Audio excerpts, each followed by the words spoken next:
कल्याण नगर मार्ग आज देखील वाहतुकीसाठी बंद ठेवण्यात येतोय। पुराच्या पाण्यामुळे रायते पुलाला जोडणारा रस्ता खचलेला आहे। काल उल्हास नदीची पातळी वाढल्याने रायते पुलावरून नदीचं पाणी वाहत होतं। कल्याणवरून अहमदनगरला जाणाऱ्या आणि येणाऱ्या सर्व वाहन चालकांना टिटवाळा गोवेली मार्गे आता जावं लागणार आहे। याचा आढावा घेतला आमच्या प्रतिनिधींनी।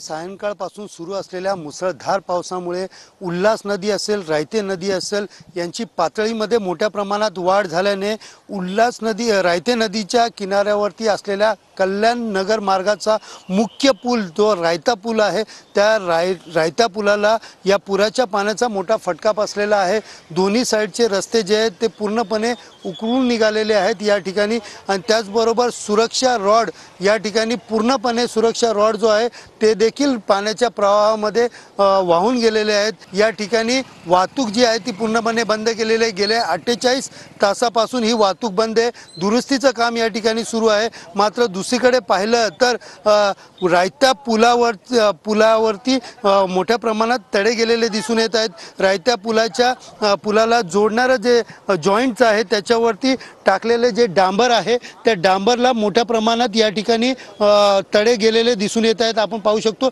या ठिकाणी खाली नदीचा भाग जो आहे या तड्यामधून दिसून येतो। हे दोन जॉईंट्स आहेत आणि त्यावरती डांबर या ठिकाणी टाकण्यात आलेले आहे आणि पुलाची जी अवस्था आहे ही पाहून नवीन पुलाची मागणी जी आहे या स्थानिक गावकऱ्यांकडून केली जात आहे। सुनील जाधव, TV9 मराठी, कल्याण।